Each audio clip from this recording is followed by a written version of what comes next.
In this video, I'm going to explain why I believe Game of Thrones ended in the way that it needed to end, and in a way that was set up from the beginning. I'm convinced that if you really understand the themes that have been developing all along, and really understand the characters as they have been portrayed and developed, you should be able to see how the climax of this saga was very fitting, and that it had some very important and relevant things to say to us in the world we live in today. This is not to say that I was completely pleased with every character's final arc. Cersei and Jaime come to mind, for example. But in the grand scheme of things, I think the overarching themes of the show played out the way they needed to. Before I get started, I'm going to say up front that this video isn't going to be short. Second, I'm approaching this as someone who has had years of experience analyzing both literature and film. I've taught literature and film studies at the college level, and I've also written short stories, poetry, novels, and screenplays. I love fantasy fiction. I read The Lord of the Rings many years ago when I was in middle school, and it inspired my love for literature and it drove me to become a writer myself. So the way I've approached Game of Thrones is the way I'd approach any other work of literature or film. And you're going to see that in the way I lay out my thoughts on the series' end. Now, there are several areas I'm going to look at. First, to sort of set the stage, I'm going to talk briefly about the world of this story. The world of the kingdoms of Westeros, the far north, Essos, etc.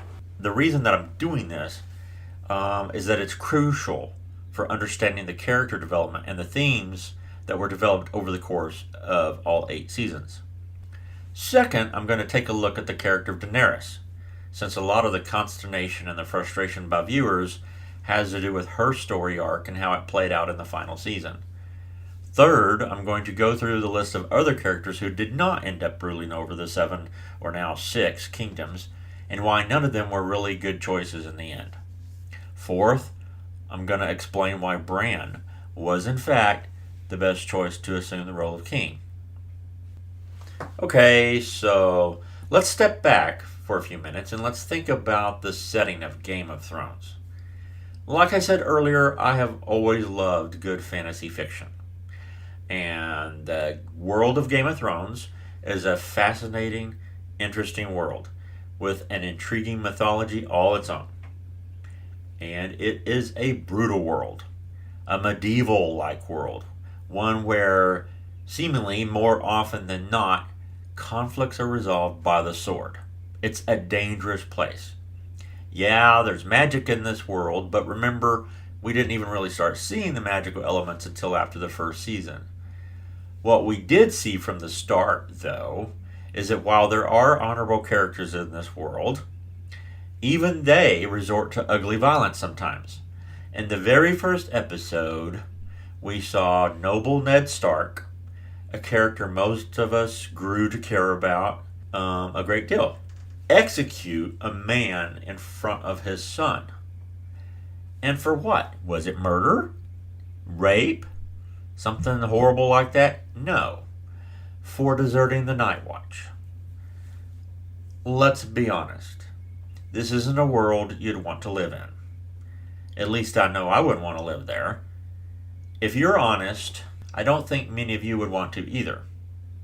And I'd venture to say that if you think you would, you're either incredibly naive or you have a screw or two loose. Okay, so, some might say, well, you got to think about the context of the culture of the time. And you might try to rationalize the violence that permeates this landscape when it's perpetuated by characters that we grow to love or like. And then there's the fact that, yes, this is a very patriarchal world where men have a distinct advantage over women, who are frequently treated as less important or less capable than men, or even worse, as sexual objects. Even among the privileged aristocratic houses, women are generally not afforded the standing that men are. Men get preferential treatment. Women are largely viewed as frail, even though we see through the series that this really isn't the case at all. Okay, so another thing about the world of Game of Thrones is the very thing that gives the series its title and that propels so much of the conflict, and that is the nature of government and leadership.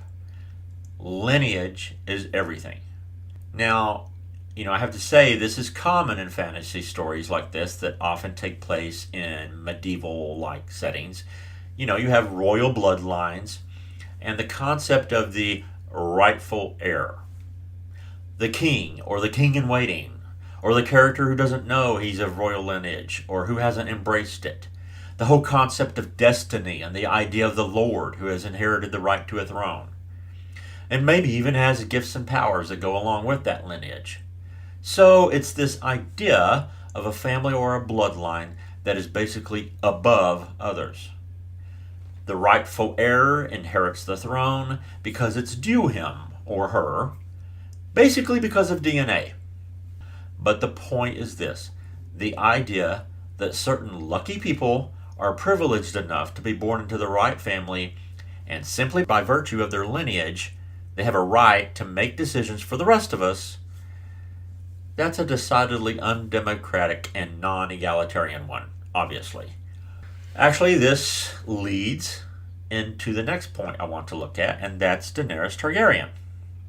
So, a lot of people have been saying that with Dany's supposed quote-unquote turn in Season 8, especially episodes 5 and 6, the writers resorted to horrible character assassination. A lot of people liked Dany. Hell, I liked her, at least most of the time. She had noble intentions, they say. She was good at heart. She wanted to take a different path than her father. She cared about the oppressed, the disadvantaged. It's not true to her character to have her wipe out an entire city, killing thousands of innocent people, men, women, and children. Or people may say they could see her possibly going that direction, but think it wasn't developed in his show, that they didn't see enough on screen to believe it was a credible path for her to take. Well, here's the thing. Those of us who grew over the course of the series to like Dany and root for her, I think we tended to overlook her flaws and the signs that she was a dangerous individual that were there from the start. Now think, is it possible we have forgotten or maybe pushed to the back of our minds all the times that Dany's personality very clearly showed hints of a darker side, an inclination towards indiscriminate brutality that we didn't maybe see as the big red flag that it should have been? Quite a few people have laid out the very clear evidence that Dany's ultimate path has been foreshadowed throughout the series from the beginning. There are quite a few articles that I've run across that do a great job of summing up all the instances over the years that gave us clues to where this story was going in the long run.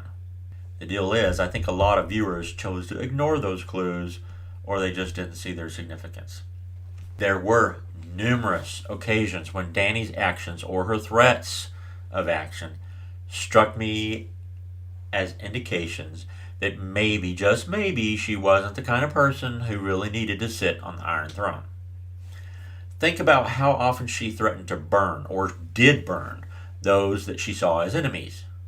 Dany was all about fire, Dracarys.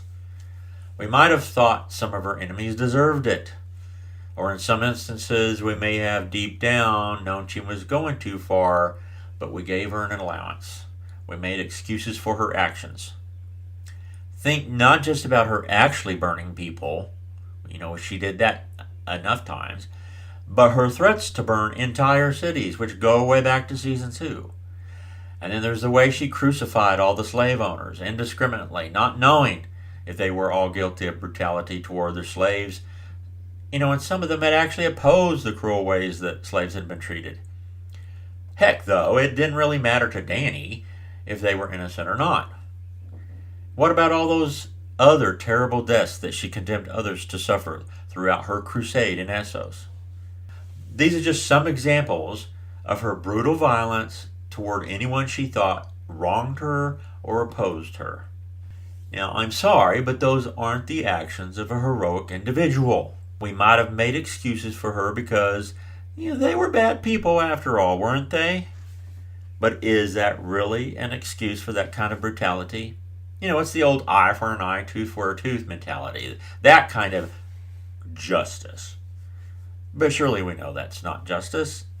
Are you really better than a monster if you descend to their level and inflict on them the same kind of brutality, or even worse, than they've inflicted on others? Sure, she might have had some noble intentions, and she showed compassion at times. And she went through her own personal hell, no doubt. Suffered brutality herself, and she overcame many horrors to get to the place where she arrived when she started to amass all her loyal followers. Yet, do her struggles and her past sufferings justify her own brutality to others? Really, what this boils down to in the end is a cult of personality. She inspired lots of people. Thousands rose up to follow her, intensely loyal to her. Jorah loved her, but even he also found himself trying to discourage her from her violent impulses. Tyrion grew to love her. As he said in the finale, he loved her. He believed in her and he followed her. Like Jorah, though, he also tried to temper her more dangerous inclinations. But he, like us the viewers who fell for her, ignored the red flags and made excuses for her. Jon Snow ended up doing the same, didn't he? Over the course of 7 seasons, we were drawn into her story and we rooted for her to be victorious, even when her methods were morally questionable or even barbaric. There's also something else that's been disturbing about her all along, and I haven't seen a lot of people talk about this, but that's her unshakable belief that she was the rightful heir, that she deserved the throne, that it had been stolen from her. This goes back to what I was saying before about the rightful heir syndrome. Dany was adamant that the throne belonged to her because of who she was, not because of anything she had done. The Targaryens, in fact, viewed themselves as superior to all others. And while Dany may have grown up banished away from Westeros and the privileged life she believed she deserved, and indeed she did suffer, as I said earlier, still, though, she had the attitude of a privileged individual. And she was the mother of dragons. There's that whole dragon component of her personality. Indeed, she even viewed herself as a dragon. So she viewed herself as something larger, bigger, more powerful than everyone else. So see, the genius of the series has been that Dany's story drew us in, convinced many of us to believe in her, to think she was perhaps the one who should end up on the Iron Throne. We overlooked or we ignored things that should have been warnings to us. Just like the characters in the show, like Tyrion, who became devoted to her and convinced that she was the answer for peace in Westeros. I'm not saying she was evil or a completely bad person, but she was flawed from the start. Flawed in ways that we didn't want to acknowledge, maybe, because we, just like her followers, were lured into that cult of personality mentality. So could she have been a good ruler even if she hadn't destroyed King's Landing? She saw herself as the savior who could not be questioned. So if she had assumed the Iron Throne, none of that would have changed. Really, no matter what she claimed was her intent throughout all of this story, her goal ultimately was power.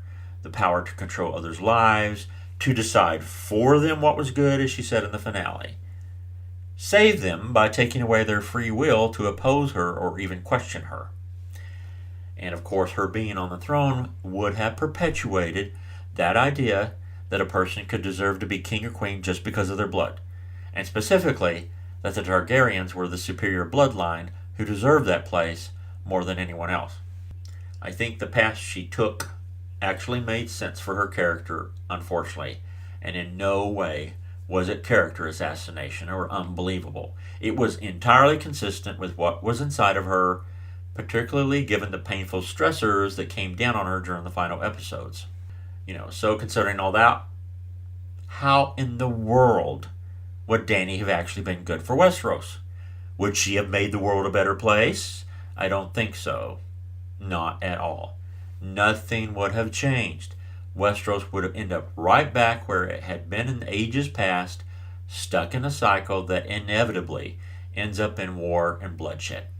If we felt betrayed by how her character arc played out, maybe we shouldn't be questioning the writers so much as we should be questioning ourselves. People don't like to be wrong. It's not easy to admit when we're wrong in our judgment of others, especially if we place a lot of faith in them. And how realistic is it that a person could amass such a huge following, inspire loyalty and hope, yet make questionable decisions or even do really bad things, but followers make excuses for that person over and over again, ignoring the signs that maybe they made the wrong decision in deciding to follow a person who ultimately is capable of horrible, self-serving atrocities? Has that ever happened in the real world? I wonder. All in all, Dany was a tragic character, haunted by a fatal flaw that proved to be her undoing. It's pretty Shakespearean if you ask me. So this sort of brings me to the next topic. What about other characters? Would any of them, any of our main characters we've been following for all these years, be good choices to rule the kingdoms of Westeros? What about Jon Snow or Tyrion or Arya? All three have been speculated as possible winners of the throne by various people before the finale. I don't think there's a black and white, all or nothing answer with any of these characters. I believe each one could have brought some good things to the table and could have been decent leaders, certainly better than what Westeros has seen in a long time. But in thinking about this, I've come to ask myself, who would be better overall? Not just in terms of what they might do well, but in terms of what would really, truly be best for the future of Westeros. Think about this world the way I described it earlier. Okay, a world that's turned to violence so often. One where there's a really good chance that the past could end up repeating itself as long as the socio-political structure stays the same way it has been for so long. One where greed, hunger for power, shifting loyalties, the concept of the rightful heir and privileged bloodlines has repeatedly led to conflict and bloodshed. From the start, in this Game of Thrones that's been playing out, one of the themes that has been consistently explored is who really does make a good leader. Our characters are not by any means perfect. They're very human. They have been very well developed over the years. They're very multifaceted. Most of them, although not all, have been guilty of some pretty ugly things, if we're honest. Most of them have compromised their morality in some way or another. Like I said, they're very human. So obviously, you can't look for a perfect person to be a leader, otherwise you'll never find one. But it's not about that. Maybe it's more about who is most likely to be the best person to lead this world into a new era, one with the best chance of actually making progress and evolving into a world that's safer, more peaceful, more egalitarian for its population. So, what about, say, Jon Snow? Yeah, Jon's an honorable man. He's got a good heart. He proved that time and again. He's also proven he's capable of leading, even though he never really wanted to be a leader. But let's think about what might be not so great about Jon becoming king. Well, one thing, he's not very decisive. We saw him conflicted several times, torn between several paths or torn between people, and he repeatedly had trouble settling on the right course of action. He's actually pretty darn emotional. We saw the best example of this, though, there were plenty of earlier ones, in the final two episodes, where his love for Dany and his aversion to asserting his heritage as a Targaryen created a conflict within him that he very likely wouldn't have resolved so decidedly when he did, if not for Tyrion's counsel. On one level, he was trying to convince himself that loyalty to Dany was paramount and that he could overlook the tragically dark turn she had apparently taken. He ultimately made the right decision, of course, and he listened to the moral convictions within himself, but he struggled to get there. And here's another problem with Jon, and ironically, It is the very fact that he is actually Targaryen. So much has been made of Jon's true identity and his claim to the Iron Throne. But really, that's not a good thing, as I explained earlier when I was talking about Dany. If Jon had become king, that would just have perpetuated the whole "I deserve to be king because of who I am" myth. And again, the world would not have made any progress away from that kind of thinking. Society would not evolve. If he took the throne, Jon couldn't very well say, "Well, I don't deserve to be king just because of who my father was," when his claim to the throne is largely based on that. And the people would view him that way. What about Tyrion? Tyrion is one of my favorite characters, and I have to admit I would have probably been happy if he had been named king. He's got that wit, he's got that keen mind, he very clearly cares about all the people of Westeros. He also cares about doing the right thing, at least most of the time. As Dany's hand of the queen, he was conscientious about giving her advice and counseling her to take courses of action that would be more merciful and beneficial for the larger population. When she teetered on the brink of crossing a line, or did cross the line where more blood was shed, you could always see that he was uncomfortable or worried. You could see it in his expression, his facial expression. Yet Tyrion himself was definitely capable of bloodshed, having killed his father and Shay, for example. And he looked past Dany's darker moments, as many of us viewers did, right? Unwilling to, or afraid to see what was there under the surface. Tyrion might have made a good king if he was willing to take the mantle, which he wasn't, clearly. But he did make some pretty big mistakes along the way, resulting in some pretty significant consequences. He is smart, he's good at heart, but he's limited by his own normal human subjectivity and occasional short-sightedness. Again, those are characteristics of any normal human. What about Arya? Arya has also always been one of my personal favorites. I think she and Tyrion are probably the characters I care about more than all the others. And I especially loved what she did in taking down the Night King.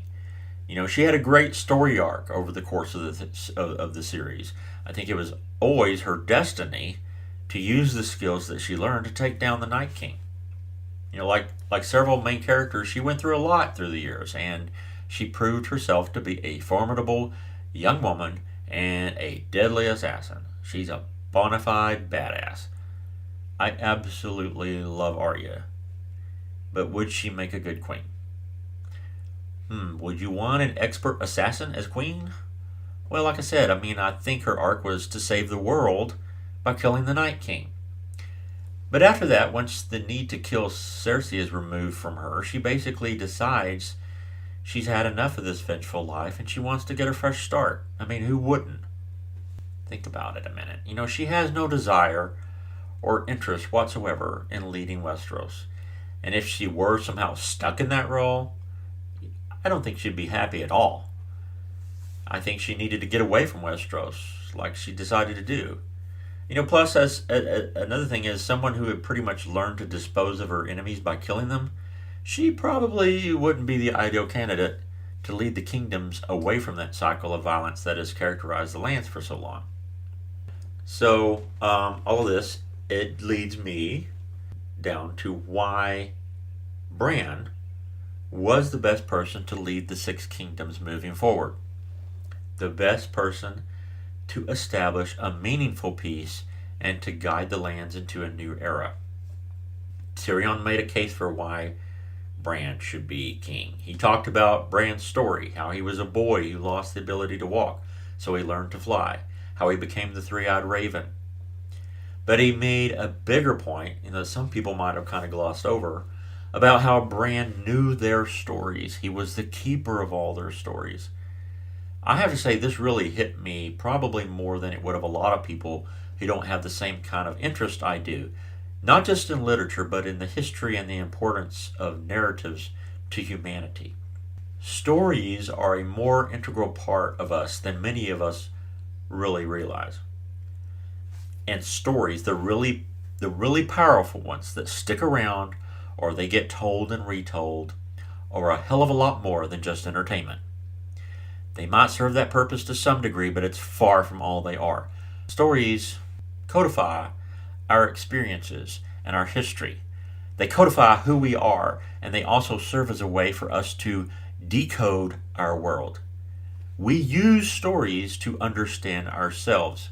I'm not going to get into a lot of detail about this, but the fact that no matter the culture and no matter the time period, humans have always utilized the power of narrative to help us process and interpret our lives. Bran understands this, and he knows the stories like no one else does. He knows the past, and he knows the present, and evidently he can kind of glimpse into the future, or at least predict it based on the present. He has also become something more than human. As he said this last season, he has reached a point where he desires nothing. He almost seems emotionless. He has reached a kind of enlightenment that has transformed him into a person who sees and understands, but who is not motivated by personal gain, by longing, by grief, or perhaps even love. Another thing about him, though, is that even though he's been through his own struggles and he's faced numerous trials on the road to becoming who he is, he has never resorted to violence. He was a victim of horrible violence, and he knows its devastation, but he himself has never shed blood or maimed anyone. He really is the ideal person to lead Westeros forward, to guide the kingdoms into a new era. This move forward is aided by the symbolic destruction of the Iron Throne, but the very real dissolution of the concept of a conqueror taking the throne by force, in other words, and establishing a royal bloodline that perpetuates itself until violently overthrown. No, Westeros was not quite ready for democracy, as demonstrated by the reaction when Sam actually suggests it, but it does take a step in that direction. The houses select Bran. They agree, and unite under his leadership. So there's no resentment, no rivalry. And if everything works out the way they hope, Bran will be succeeded in the same way by vote, by the will of the houses, not by might, not by force of will. But this whole point of him actually being a living, breathing kind of library of knowledge about humanity is a significant point. Because, you hear sometimes, or I'm sure you have heard, the statement that, it's very important to understand history and our past so that we don't repeat it. Bran, more than anyone, understands that.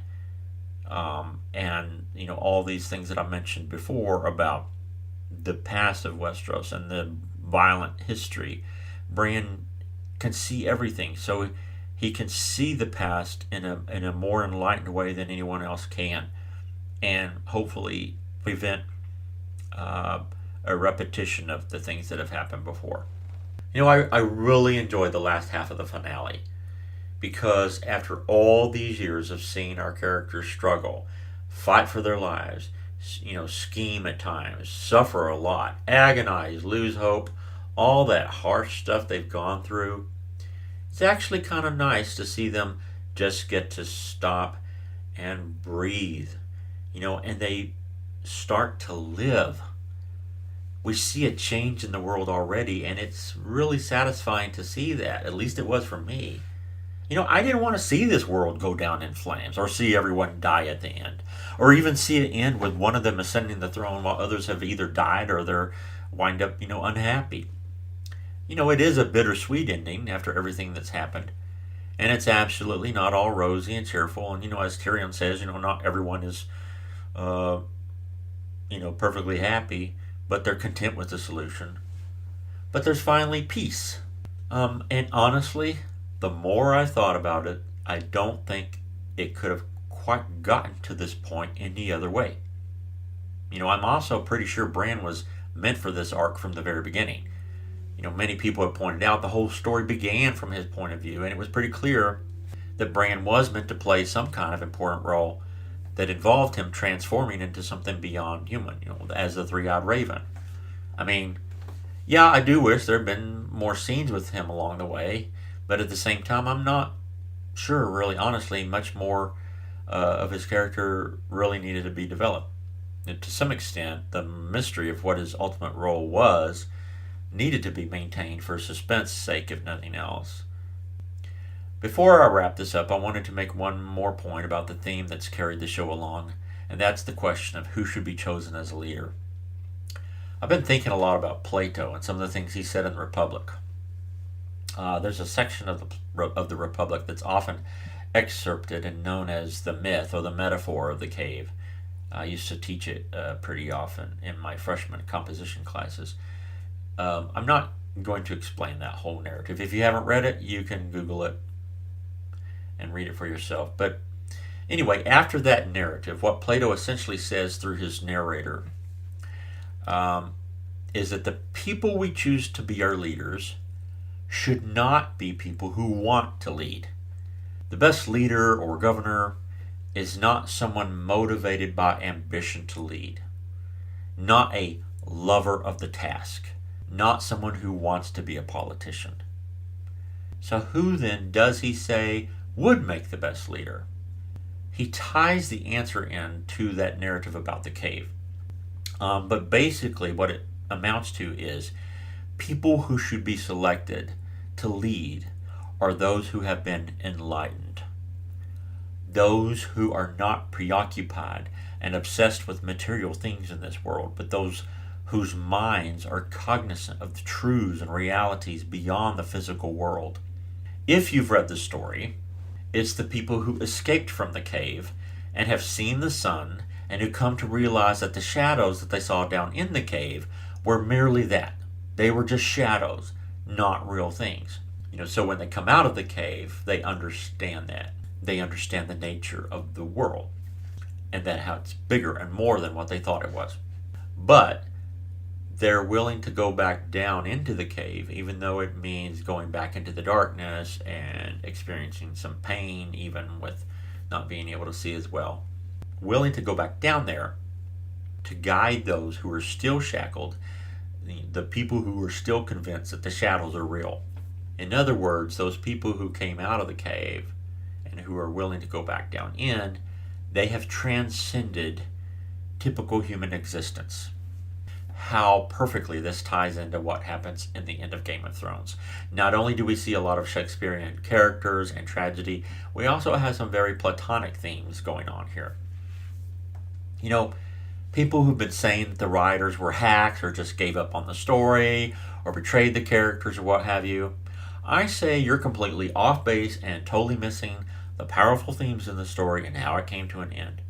I think those kind of criticisms are short-sighted and superficial and, to be blunt, a bit ignorant. It might be that these people have been seeing the wrong things all along or focusing on the wrong things, and maybe they built up their expectations only to find they were wrong, and now they resent it. Because like I said earlier, we don't like to be wrong. But they're unable to see what was going on throughout the whole series and how the final season was a logical progression from everything that came before. At the end of the day, you don't have to like the way the story ended. But to accuse the writers of laziness or stupidity is simply ignorant in itself. And it betrays a lack of ability to see the depth of the story as it has played out. It's kind of like reading a novel and maybe understanding the surface plot and what occurs in the story, but not comprehending the deeper layers. There have been times I've heard people say about a book or even a film, it was just stupid, it didn't make sense. What they really mean is they don't get it. A good story, a well-told narrative, whether it's a novel, a film, or television series, whatever, it doesn't just lay everything out on the surface and make it easy to see everything that it really has to say. I'm sorry, but it doesn't. A good story asks you to think, and knee-jerk reactions are rarely thoughtful responses. Honestly, a lot of the responses to the final season of Game of Thrones, especially the finale, have been knee-jerk responses. The crazy irony, though, is that there are a lot of people who would have griped and complained that the story ended in a predictable way. But many of those same people, they're moaning and groaning that they didn't think the ending was well planned or thought out because it didn't meet their expectations.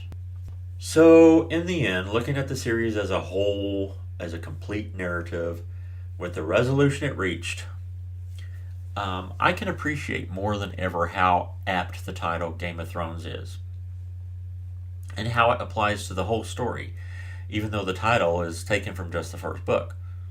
It's actually as fitting for the complete narrative as is A Song of Ice and Fire, which has its own significance, obviously.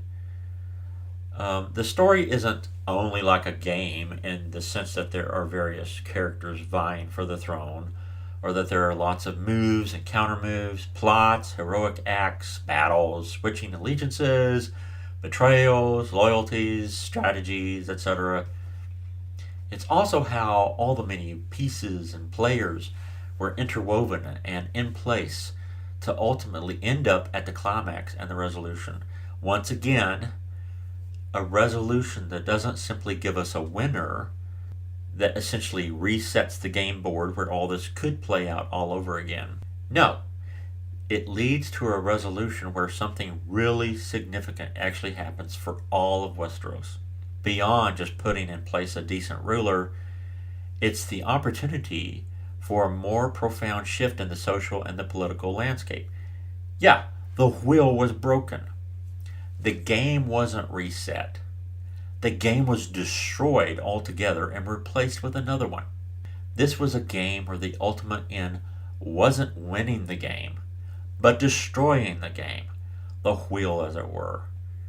And it took all these various players and pieces to do it.